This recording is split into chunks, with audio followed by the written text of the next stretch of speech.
And we're back with some more Demolition Racer part number 4, where we're taking a look at the Pro League, the second of the last leagues. And we've only got one car to choose for this, and it is the fastest car in the game, the Predator.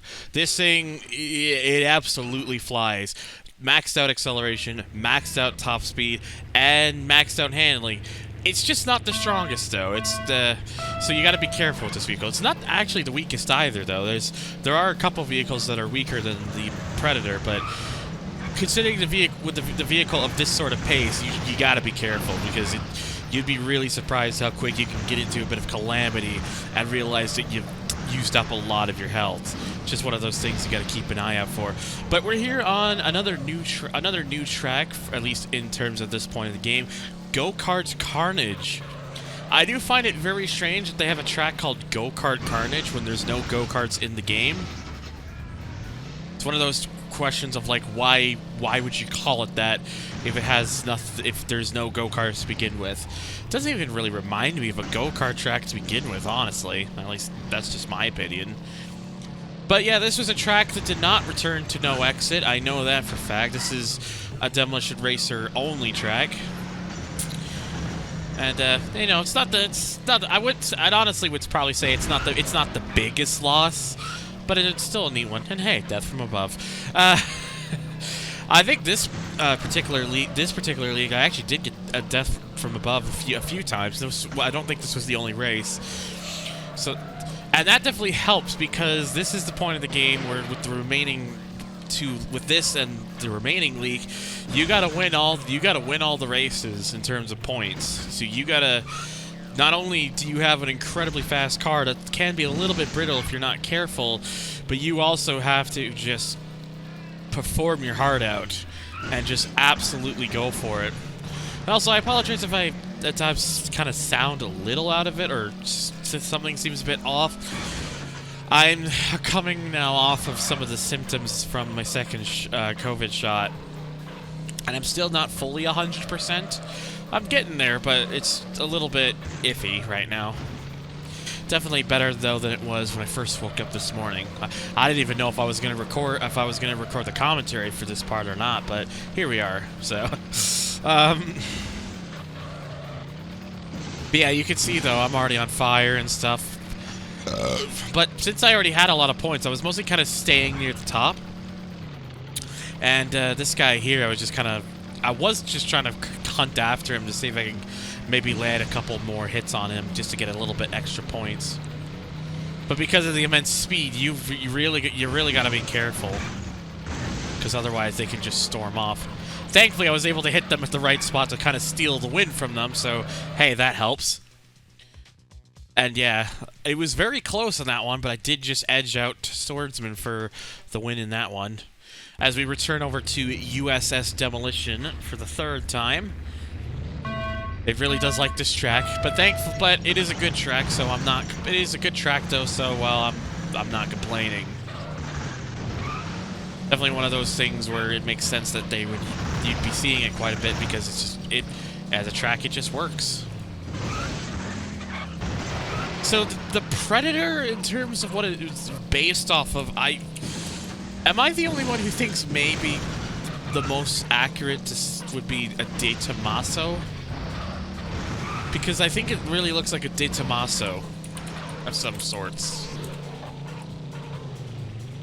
Because it kind of has that, like, Italian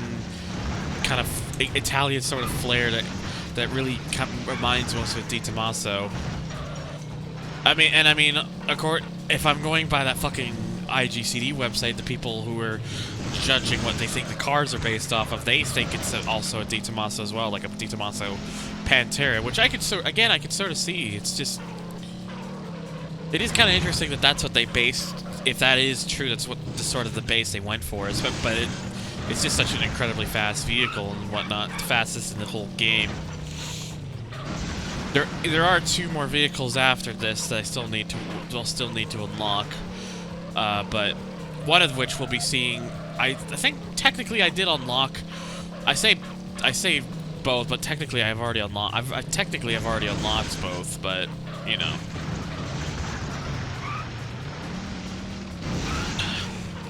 Excuse me. So, yeah. It's kind of weird just looking back at this game sometimes and realizing how in some areas just the sparseness of it. Especially because of me being used to, just because of me being used to the Dreamcast version, where it has all that extra content and whatnot. And that one I comfortably did get the first place. As we go on to another new track, Chemical Plant. This one actually does return into No Exit as well. This one's an interesting track. It's kind of very branched. It's very much branched paths. Very much so. You could, like, almost the entire track has like an area where you can go one way or the other. There's only a few times where both the sections come together. So really, you kind of just have a choice on where you really want to go. I would say more often than not, it's probably best to go for where most of the AI is going to be. That's just, but that's just my take on it. So.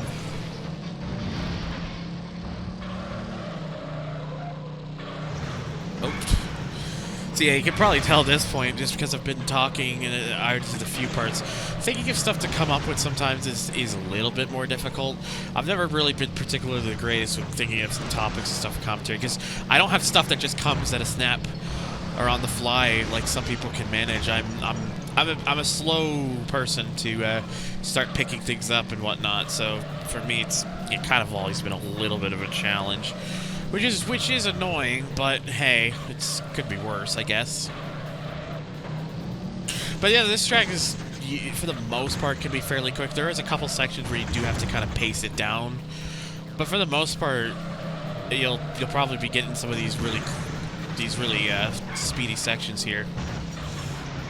And yeah, you can tell here I was starting to really needing to just kind of hold up a bit, because I didn't have a whole lot of points. I was going in to the last lap with less than 500 points, especially at a point in the game where needing to win is absolutely necessary.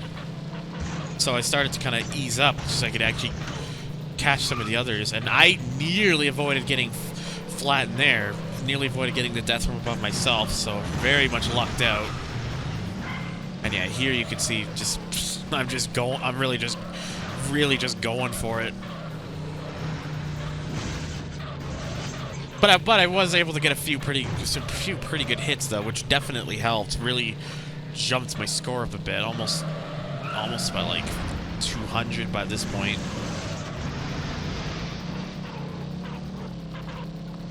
And yeah, I think I only did this to try and finish high, but I ended up quite a bit behind the leader. But thankfully, despite only having 640 points, it was still surprisingly enough to get first place by over 5,000 points. So yeah, the game was definitely kind to me on that one. But we come back to Meltdown, which again, not the easiest track in the world. This variation of Meltdown would not return for No Exit. It would pretty much receive a complete overhaul. And to be honest, I will say this, like, from the way I personally see it, I do think the No Exit version of Meltdown is better than this version, but that's just me.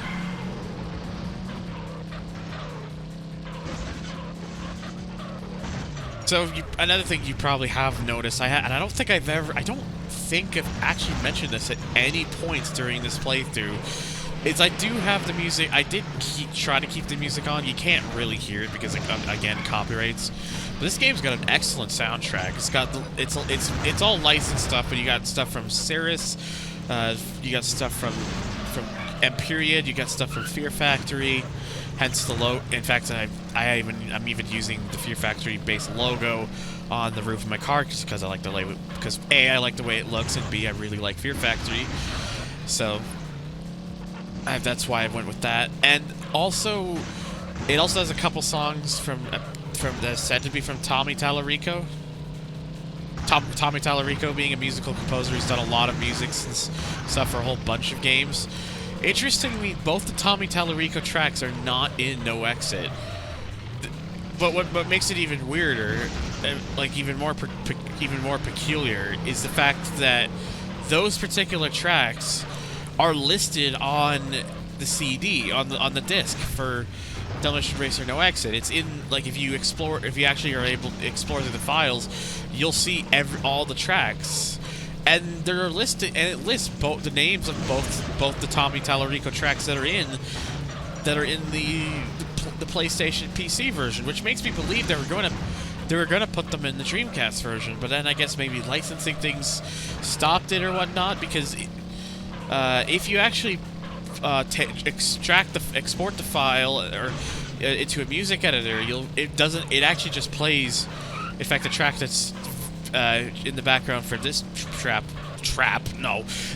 this track, excuse me, which is Demolition Racer by Empyrean. So I'm not really sure what happened or why things suddenly changed, but yeah. To be fair though, the Dreamcast version did get some unique music from bands like Brugeria and the Coffee Boys. So there's a bunch of extra stuff in that game as well, even when it comes to music. So you win some, you lose some. But yeah, I would say I had a pretty decent run here, about over 800 points. So I really can't complain about that. And I did have a fairly comfortable lead on that one too. As we again come over to Hunter's Quarry. Yeah. If you missed the last part, Hunter's Quarry is probably my least favorite track in the game because most of it is high speed focused and it's just way too short. So imagine how it must feel then having to do it with a car like the Predator that goes as fast as it does. Like this thing, yeah. You could probably see where something like that would be going. But nevertheless, you know, if we are gonna progress through it, you gotta do it. It's really just as simple as that.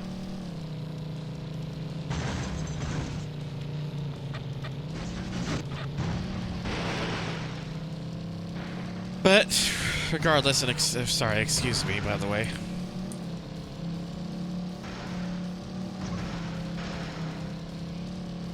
Just kind of having like a bit of, as I mentioned before at the start of this, I'm kind of having like some bit of a weird flare.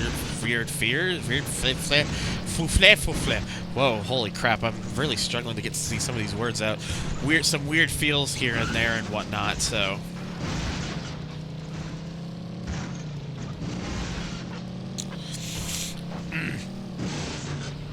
But, simply put,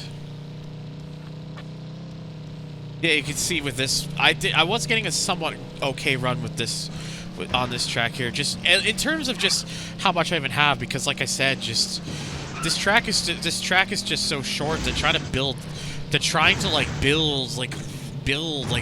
huge points and stuff is just fairly difficult because you don't have a lot of track to work with, and it's just also fairly short. So it's like a combination of stuff that makes it really difficult to put everything together. But the simple fact of the matter is we were able to get it to win, and that's all that matters. But thankfully we go from Hunter's Quarry to Pitbull Speedway, and things are all better again. And this is where I feel the Predator can really shine, because whilst, yes, this is a high-speed track, it's also a track that's nice and open, and it gives you plenty of chances, like before, to really go for those good hits.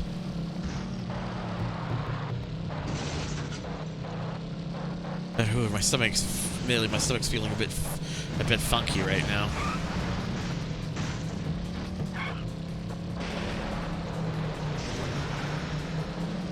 Decided to go for the bonus pretty early there. I know. It wouldn't have mattered if I had waited a bit. Because at least on this map, from my experience, the AI doesn't really hit it that often. Sometimes they can. I know it's possible. I've seen it happen before, but it's not exactly something that's always the case. And hey, that was the second bonus there was fairly kind to me, getting 130. The highest you can get from a bonus box is 150. It's the same in the Dreamcast version, by the way. 150 is the most you can get. Though, of course, the Dreamcast version also introduced minus points boxes, so if you ran into one of those, you could actually lose points. PlayStation version, and PC version for that matter, because PC versions is based off the PlayStation version. You don't have to worry about that because, well, again, there is none of that. Yeah, it was only one lap, but I had already managed to get the car's health so low that it was already catching fire and stuff. Just, again, it's really, with the Predator, sometimes you don't realize how easy it is to do sometimes. Luckily, since there were quite a couple of health boxes, I did just decide to go and pick those up. And hey, whilst kind of going for a bit of a run there, I managed to get yet another death from above. So that really helps my points out there even more so. Yeah, you can see there, 230 miles an hour. This thing is just ridiculously fast. And with the way this game is, you feel this, you feel that immense speed. It's just it's like it's fast. It's absolutely fast. And again, you can see it here. I'm just kind of going for the top position because at this point, with the amount of points I'd have, the chances of me not getting the win would be pretty unlikely. And I was surprised they did not give me the kill card for that. I don't know if maybe they hit something else that contributed to it, but I felt like I should have gotten a kill card for that, and I didn't. So yeah, you can just see I mostly just spent this lap just going for it. Because it's one of those it's really just one of those might as well things. What the hell is that honk from? Yeah, 36,625 points, and somehow second only got just over 11,000. That was simply put domination. That was not even close.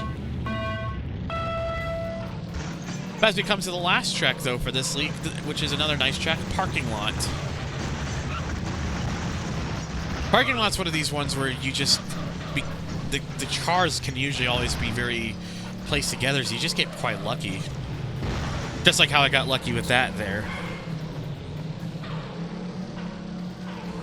And I think a lot of it just also has to do with the fact that there's not a lot of moments on this track where you can get a lot of speed because a lot of sharp turns and whatnot. So you can really just kind of use that opportunity to really just kind of go after everybody. And you can just get some really damn good hits here and really make some good points. And that was very close there too. You just lucked out on not getting hit from above. And yeah, that was a bit annoying, picking up the box. Then someone hit me and it just knocked me on my side. Unfortunately, this was still that era for Pitbull games where if for whatever reason, if your car went on its side or flipped, it would act as if it would basically result in a forceful reset, because it would never act as if you'd be able to get back on your wheels again. I think Test Drive 2002 might be the first time they finally ridiculed that. But then again, even I think in that game it's actually kind of difficult to get the car to roll or anything. So at least if I'm remembering correctly, I could be thinking wrong. Never really understood why that was a hard thing to implement. Why they couldn't just have the vehicle like just do the flipping motions, but then if it gets back on its wheels, it could start moving again. I'm not sure what that was all about. But Demolition Racer had it. Demolition Racer No Exit had it. Test Drive 4, 5, 6, they had it. Test Drive 4 and 5 in particular were really bad with it because almost every crash would result in something like that. Test Drive 6, at least, whilst it was still possible, at least in that game, at least you had your chances where, depending on the severity of the hit, you actually might be able to come off a bit luckier. and the vehicle would just, you know, kind of maybe jump in the air or something, but it'd be fine.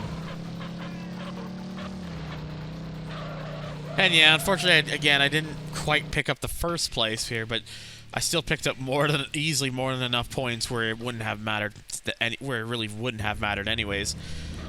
As we now come to the final... Actually, did I say parking lot was the final track? Because I was... For this league, because I'm wrong. This is the final track for this league, and it's a new track for... At this point in the game, Redneck Raceway, a track that also returns in Demolition Racing No Exit, except in No Exit, it comes up very, very early on. In fact, it's the second track you do in the first league in Demolition Racing No Exit, whereas in this game, it's the last track you race on the second to last league. Very interesting how they kind of switched that up, because it is the same. Because again, in both versions, it's the same. It is the same track.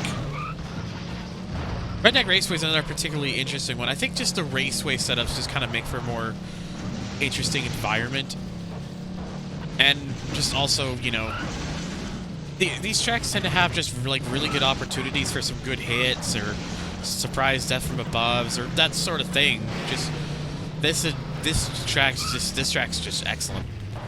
It's one of the best ones in the entire game, in my honest opinion. So it is a little bit of a shame that you have to wait so long to get access to it, but hey. And yeah, you can see there, like, not only do I already have nearly 700 points, and I'm not even into lap 2, but I actually had to pick up a health pickup because my health was starting to get fairly low. And yeah, as you can see, there's over 700 points going into lap 2. And I got lucked out with another death from above there, so... Points! Plenty of points. Points are always good. And just, you can tell the way how erratic the AI is sometimes. Just because admittedly, you know, with this game, it's easy to kind of make yourself become erratic, and then you're smashing into walls and stuff. But thankfully, you know, it's a case where it's not. The AI is also just as capable of doing the same mistake as you. They're not perfect. They have rubber banding tendencies, which is annoying. I mean, Test Drive 4 and 5 in particular were really bad with that. But Demolition Racer was more forgiving with it. I mean, especially which makes sense because considering the type of game it is, you would probably want the AI to be a little more forgiving in terms of not having as severe rubber banding tendencies. And well, that's exactly the case here.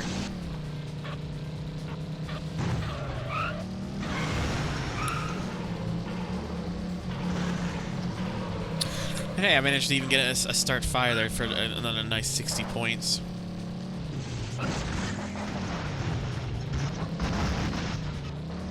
It'd be very funny if I ever got hit in the back by one of those cars and just... You might have saw, like, the way, like, you know, the kind of front lifted up. It would have been funny if the front lifted up, it pushed me forward, and then it landed back down on top of another vehicle and just registered as a death from above. That would have been great. I wish sometimes I was capable of easily getting death from above, but it's just, again, it's a hard move to call because you can't really determine when it's gonna happen. You just kind of have to hope you're in the right spot and have your car is directing itself into the right area for it to happen. It's one of those things where just everything has to line up, and that's why it gives you 500 points for it, because if you manage to pull it off, it's something that's worth celebrating about. And yeah, 35,000 points for there. That did really well. The guy behind me had a whole lot of points themselves, but as you can see there, it still didn't really matter. So, and yeah, we get the 3 tracks I was on, and an extra game mode, and that is going to do it for this part. So if you stay tuned for part 5, we're going to wrap things up with the Endurance League, which goes around every track in the game, which is 10 in total. So stay tuned for that. As always, guys, thank you so much for watching. Remember to like, comment, and subscribe. Check out my links down below. Become a Patreon member to get your name in the videos. $1 or more is all it takes. And hopefully I'll see you all on the next one.